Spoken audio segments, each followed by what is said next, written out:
A Big Golden Book. Frosty the Snowman. By Susie Capozzi.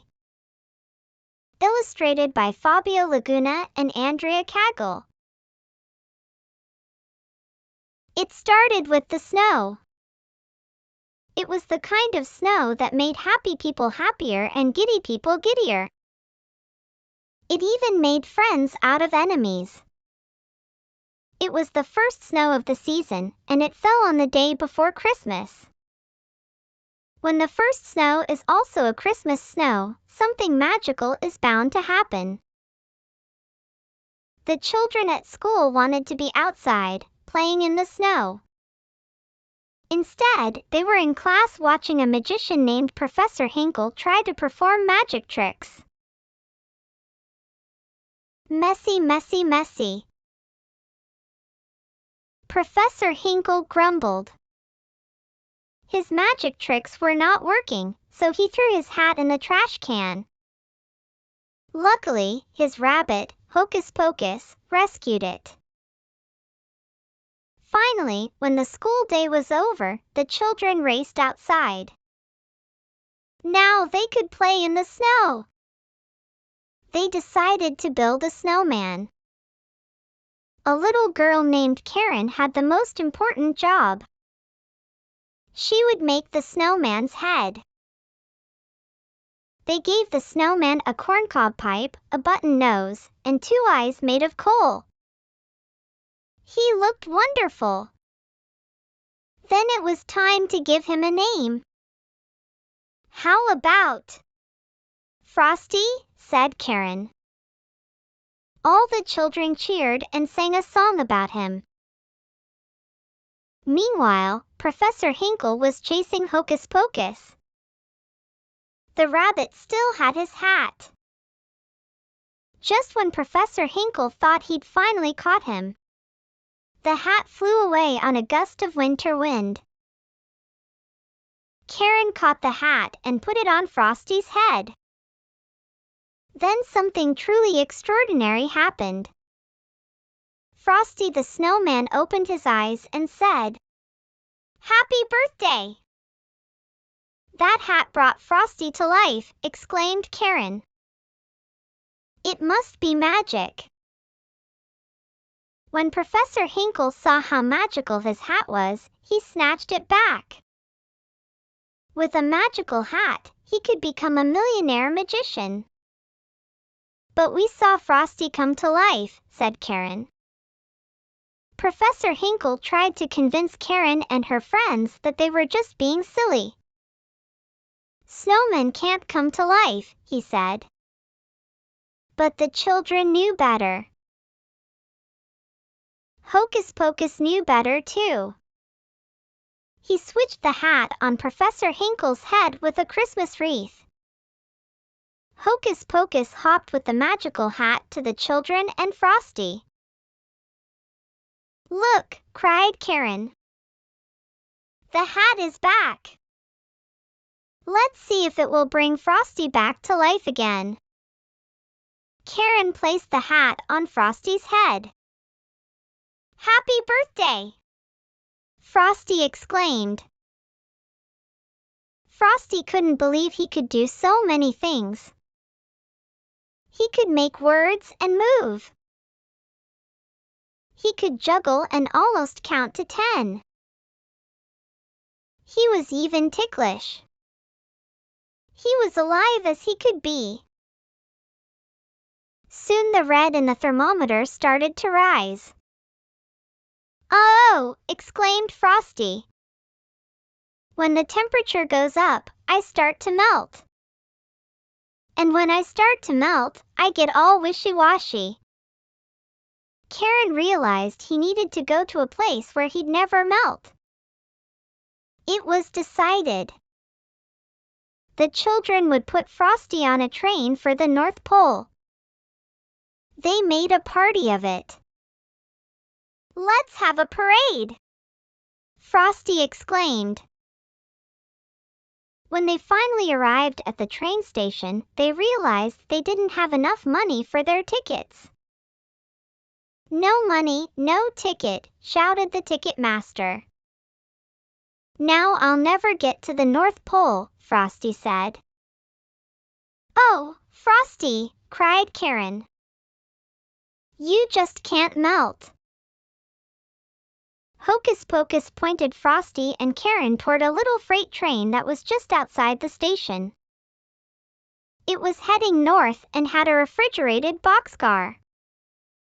What a neat way to travel! Frosty exclaimed. Karen joined Frosty on the train. Hocus Pocus hopped aboard too. There was also one more last-minute traveler, Professor Hinkle. He hid under the train so no one could see him. A refrigerated boxcar is a splendid way to travel if you're a snowman or a furry-coated rabbit. But Karen shivered and sneezed. When the freight train made a brief stop, Frosty quickly got them all off the train. Oh, you tricked me, hollered Professor Hinkle as the train pulled away with him under it. The only thing he could do was jump. Frosty had to get away from Professor Hinkle and get Karen someplace warm as quickly as possible. He carried Karen through the woods. She was still sneezing. It was so bitterly cold that even Hocus Pocus, a fur-coated rabbit, started to shiver. Hocus Pocus got Frosty's attention and pretended to make a fire. Oh, boy, that's one thing I really can't do, said Frosty. Guess we just better keep moving till we find someone who can. Suddenly, they came upon a tiny glen. The woodland animals were busy decorating for their big Christmas celebration. Hocus Pocus spoke to the animals. He explained that Karen needed to warm up by a fire. The animals were delighted to help. Soon there was a splendid fire crackling away. Karen warmed up quickly by the fire's side. Frosty was careful to stay far away. He didn't want to melt. Frosty had to get Karen home, but he also needed to get to the North Pole. Suddenly, Hocus Pocus thought of something. Santa Claus, exclaimed Frosty. That's a great idea. Hocus Pocus stayed with the woodland animals. As soon as Santa arrived, he would bring him to Frosty. Frosty waited patiently. He was close enough to keep an eye on Karen, but far enough away from the heat of the fire to keep from melting. All of a sudden, Professor Hinkle appeared, startling Karen. Give me that hat, demanded Professor Hinkle. Frosty raced down the hill to save Karen. Get on my shoulders, said Frosty. Since he was made of snow, Frosty was the fastest belly whopper in the world. He and Karen practically flew down the hillside. The professor could hardly keep up. Luckily for Karen and Frosty, they came upon a greenhouse at the bottom of the hill. Frosty carried Karen inside. He would only stay for a minute, before he melted too much. But Professor Hinkle sneaked up and slammed the door. Now I've got you. And the minute you're all melted, the hat will be mine, the magician crowed. At that very moment, Santa arrived at the woodland glen. Hocus Pocus explained what had happened. Santa spoke fluent rabbit. They quickly followed Frosty's path in the snow. When they arrived at the greenhouse, they saw a terrible sight. Karen was crying beside a puddle. Frosty had melted. Christmas snow can never disappear completely, Santa said to Karen gently. It goes away for a year and it takes the form of spring and summer rain. But you can bet your boots when a jolly December wind kisses it, it will turn into Christmas snow all over again. Santa opened the door. Whoosh! A swirl of magical wind turned the water back into Frosty. Just as they were about to put the magical hat on Frosty, Professor Hinkle tried to grab it away. If you so much as lay a finger on the brim, I'll never bring you another Christmas present, declared Santa.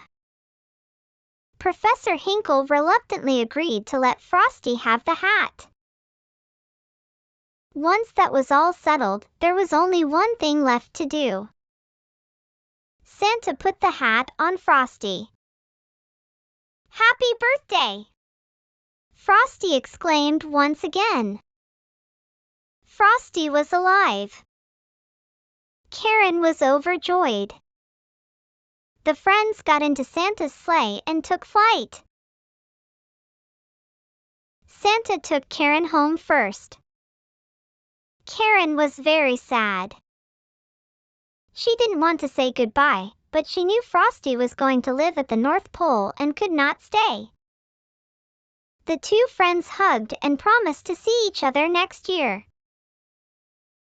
Every year, Frosty returned with the magical Christmas snow. And every year, there was a celebration with Frosty leading the parade. Happy holidays! And Merry Christmas!